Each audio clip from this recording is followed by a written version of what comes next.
जा रही थी, मगर थोड़ी दूरी पर बने स्टेशन और हाट ट्रेन की रफ्तार में बाधा डालते रहते थे। ट्रेन की छुक छुक की आवाज और इसकी बजने वाली सीटी लगातार घर जल्दी पहुंचने की उम्मीद जगाए हुए थी।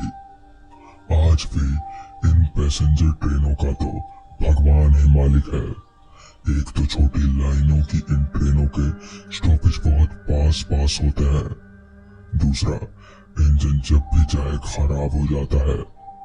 आज भी ट्रेन का इंजन क्या खराब हुआ जैसे मुसीबत ही आ गई।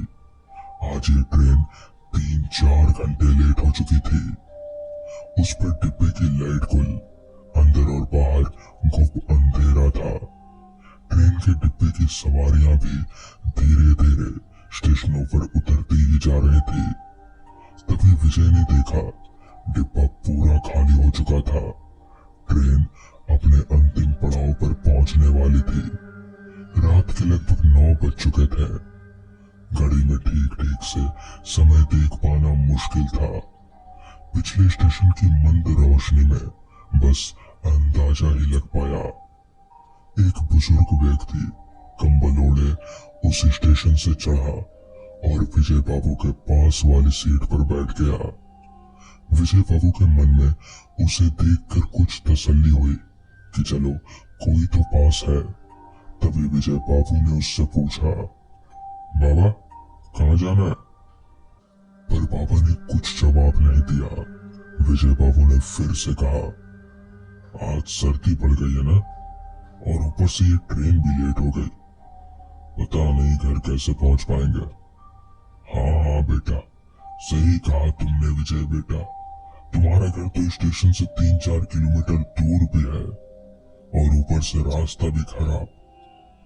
बुजुर्ग के मुंह से अपना नाम सुनकर विजय एकाएक चौंका और उसने कहा, लेकिन बाबा तुम मेरा नाम कैसे जानते हो? अरे छोड़ो बेटा, मैं तो तुम्हारे घर और गांव को भी जानता हूँ। अब उतारो, स्टेशन आ चुका है। अंदर से घबराए विजय को अंधेरे और बुजुर्ग व्यक्ति से कुछ डर सा लगने लगा। कंपिल रोड स्टेशन पर ट्रेन का स्टॉपेज सिर्फ 2 मिनट का ही था। हाँ, लेकिन बाबा आपको जाना कहाँ है? तुम्हारे साथ ही चलना है बेटा। मेरे साथ? हाँ, एक परिचित की मौत हो गई है, उसे ही देखने जाना है। चलो बेटा, अब ज्यादा देर मत करो। अब तुम्हारा साथ हो गया है तो दूरी का पता नहीं चलेगा। ट्रेन सीटी बजाती जा चुकी थी। स्टेशन पर उतरकर आगे बढ़ने पर विजय को अंधेरे सन्नाटे के अलावा और कुछ भी नहीं दिख पा रहा था। तभी अचानक कुत्ते के रोने की आवाज सुनाई दी। जैसे ही वो बुजुर्ग और विजय कुत्तों के नजदीक पहुंचा, कुत्ते डरकर भौंकते हुए दूर भाग गए। विजय कुछ समझ ना सका। पटरी के सहारे बनी पगडंडी पर विजय और वो बूढ़ा व्यक्ति कंबल लपेटे आगे बढ़े चले जा रहे थे। रात में ना तो पगडंडी और ना ही बूढ़ा दिख रहा था। विजय को एक छाया का एहसास हो रहा था। बस इतना सुकून मन में था कि एक से भले 2। उससे बात करते विजय बढ़ता चला जा रहा था। तभी अचानक एक झाड़ से बिल्ली के रोने की आवाज सुनाई दी। जैसे जैसे वो आगे बढ़ता जा रहा था, आवाज और भी तेज होती जा रही थी। उसका मन बहुत घबराया। वो सोचने लगा, आज तो अच्छा फंसा। इस अंधेरे में पता नहीं कैसे कैसे अपशगुन हो रहे हैं। भगवान, आज घर कैसे मिलेगा मुझे? उसी घर की दूरी अब बहुत ज्यादा महसूस हो रही थी। तभी अचानक से उसे कुछ दूर रोशनी दिखाई दी। उसके मन को कुछ तसल्ली मिली। सोचा, पटरी के किनारे चलो कोई तो मिला। रोशनी और थोड़ी भीड़ के साथ कुछ दूरी सुकून से कटेगी। वो तेजी से कदम रखता जा रहा था, पर ये बूढ़ा, ये तो बहुत ही फुर्ती दिखा रहा था। इतना तो नौजवान भी नहीं चलते। वो बोला, बाबा वो देखो आगे कुछ रोशनी आपको दिख रही है क्या? हाँ हाँ बेटा, जल्दी चलो, मेरी मंजिल नजदीक आ गई है। वो बूढ़े के पीछे तेजी से बढ़ने लगा। जैसे जैसे वो रोशनी करीब आई तो उसने देखा 10-12 लोग किसी व्यक्ति को उल्टी चारपाई पर लिए जा रहे हैं। उसको ये देखकर बड़ा आश्चर्य हुआ। ऐसा तो उसने पहले कभी नहीं देखा था। लोग तो अक्सर सीधी चारपाई पर लेटते हैं, पर ये, अरे बाबा, बाबा देखो तो, ये लोग इसे उल्टी चारपाई पर लिए जा रहे हैं। बुजुर्ग तेज कदमों से बढ़ा और बढ़कर उस भीड़ को चीरते हुए उस व्यक्ति को कंधा देने लगा। अरे बाबा, ये कहाँ आप तो इसे कंधा देने में लग गए। खैर मुझे रास्ता दो यार, मुझे आगे जाना है। रास्ता दो शब्द सुनते ही सभी लोगों ने पीछे मुड़कर देखा। हल्की रोशनी में विजय की नजर जब उनके चेहरे पर पड़ी तो उसके पसीने छूट गए। विजय के पैर वहीं रुक गए। उसका हाल ऐसा हो गया मानो उसे काटो तो खून नहीं। वो सोचने लगा आज वो किस मुसीबत में फंस गया। जिस बात से वो डर रहा था उसी से उसका सामना हो गया। इतने सारे भूत उसने अपनी जिंदगी में नहीं देखे थे। देखें क्या, उसने सुने भी नहीं थे। और आज वो भी एक साथ। इस अंधेरी रात में जाऊं तो जाऊं कहां, करूं तो करूं क्या। इनसे बचकर भागना भी तो मुश्किल है। उसको चक्कर से आने लगे। तभी वो बूढ़ा ठहाका मार कर हंसा और भूतों ने उसको पकड़ लिया। उस बूढ़े ने सभी भूतों से कहा, लो इसे ले आया, अब उड़ाओ दावत। दावत। विजय समझ चुका था कि आज उसकी मौत निश्चित है। उसने चारों ओर देखा। पास ही एक शमशान था जहां लोगों को जलाया जाता है। डर के कारण उसका दिमाग और हाथ पैर काम नहीं कर रहे थे। भूतों ने उसको पकड़कर ऊपर उछाला तो वो उस चारपाई पर जाकर गिरा।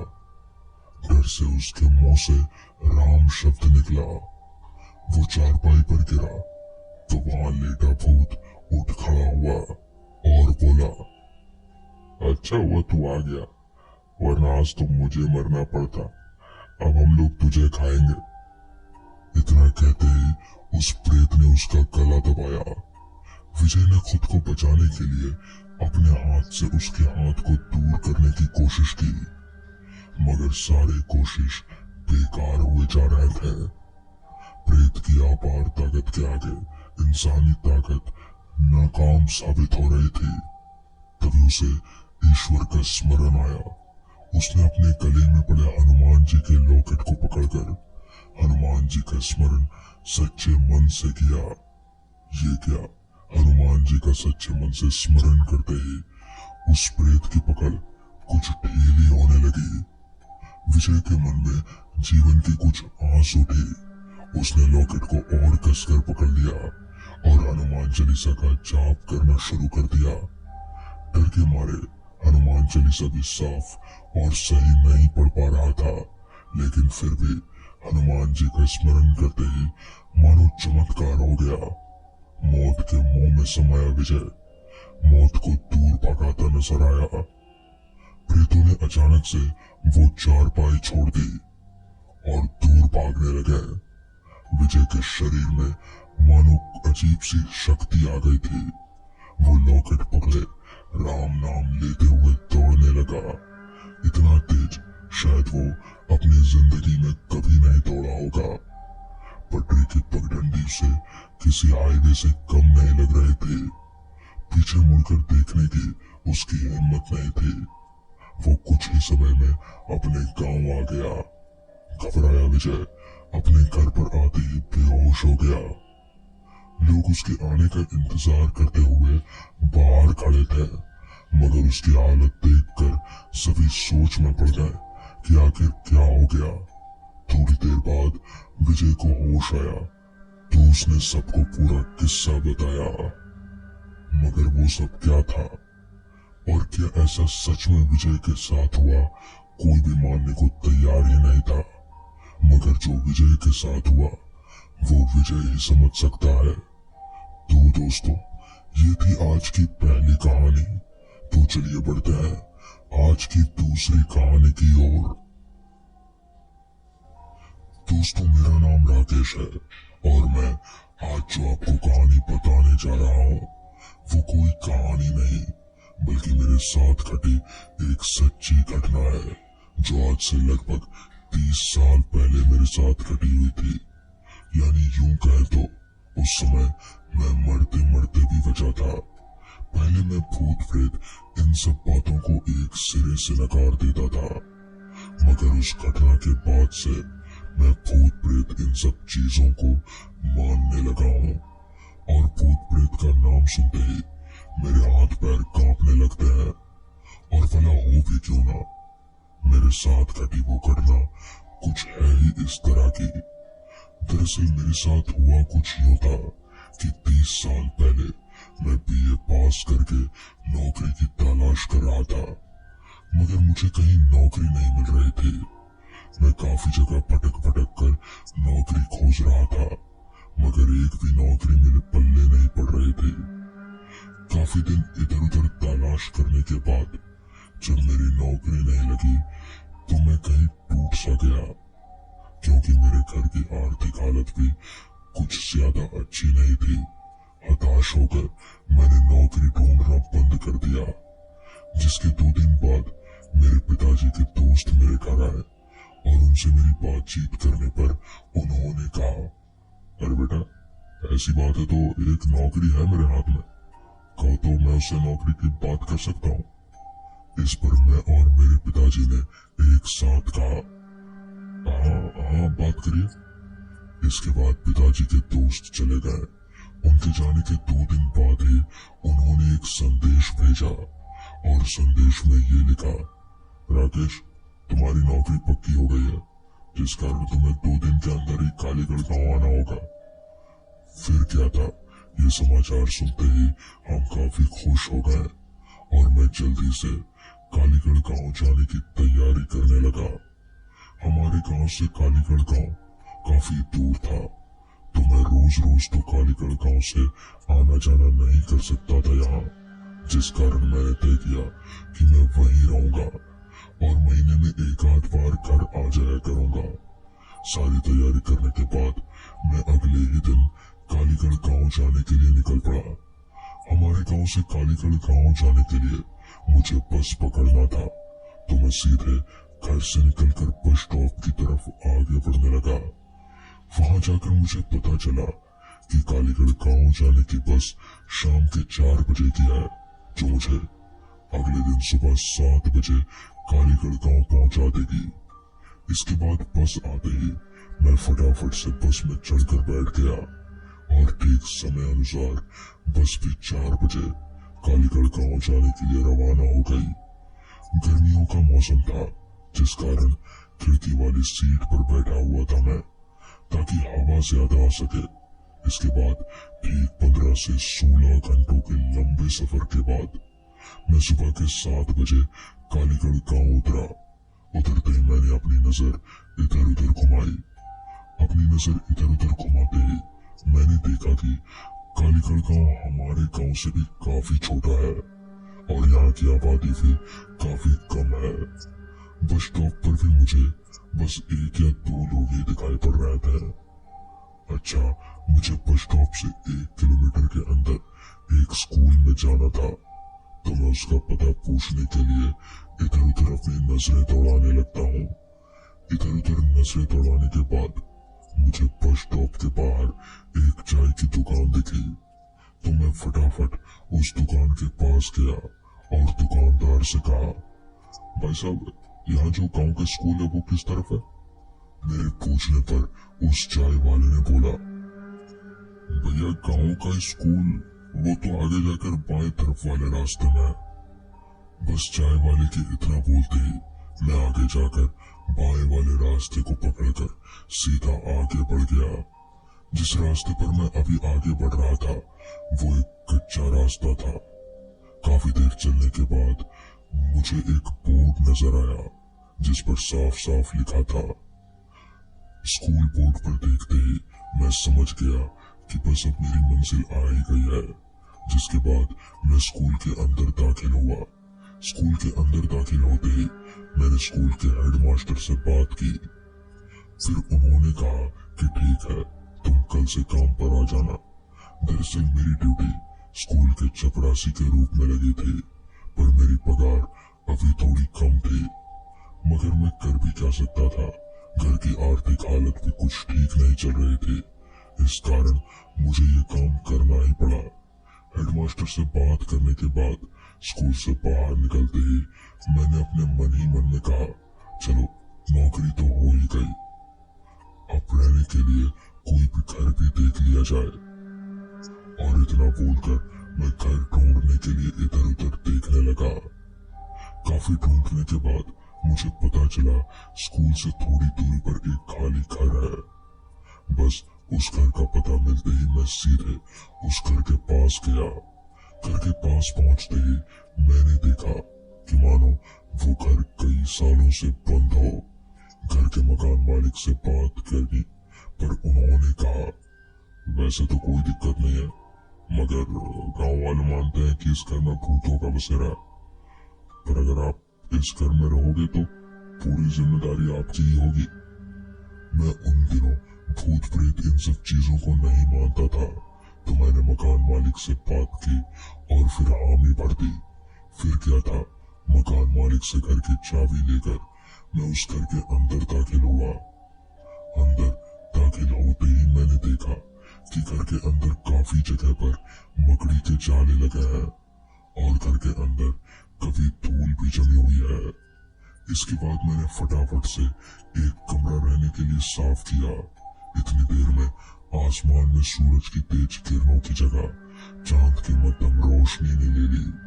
मैं भी काफी थक गया, जिस कारण हल्का फुल्का खाकर मैं भी अपनी बिस्तर पर लेट गया।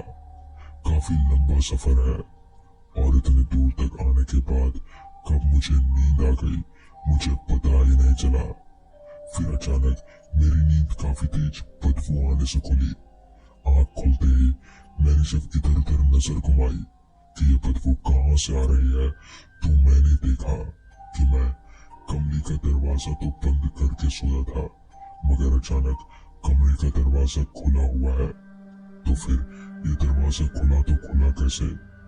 और जैसे ही मैंने अपने बगल में देखा तो मैं एकदम से चौंक उठा और मेरे हाथ पैर कांपने लगे, क्योंकि मेरे बगल में औंधे मुंह एक आदमी लेटा हुआ था। मगर ये आदमी आया तो आया कैसे, और ये आदमी है तो है कौन? ये पता करने के लिए जैसे ही मैंने उस आदमी को हिलाया तो उस आदमी ने एकदम से उठकर बैठा। तो उस आदमी को देखकर डर के मारे मैं सुन्न सा पड़ गया, क्योंकि उस आदमी का पूरा चेहरा पूरी तरह से जला हुआ था और उस आदमी की दोनों आंखें भी नहीं थी। ये देखकर मैं समझ गया कि यह आदमी कोई इंसान नहीं बल्कि भूत है, और गांव वाले सच कहते हैं कि इस घर में भूतों का बसेरा है। ये देखते ही मैं बिस्तर से कूदा और सीधे भागकर गांव के चौक पर गया। रात भर चौक के मंदिर में ही पूरी रात बिताई और सुबह पूरी बात गांव वालों को बताई। तो मुझे पता चला कि आज से 10 साल पहले एक आदमी उस घर में रहा करता था। अचानक उस घर में आग लग जाने के कारण उस आदमी की मौत हो गई और फिर उस आदमी की आत्मा उसी घर में भटकती है। इसके बाद मैं मकान मालिक को उस घर की चाबी सौंप दिया और भागकर वापस अपने घर आ गया। तो दोस्तों, ये थी आज की पहली कहानी। तो चलिए बढ़ते हैं आज की दूसरी कहानी की ओर।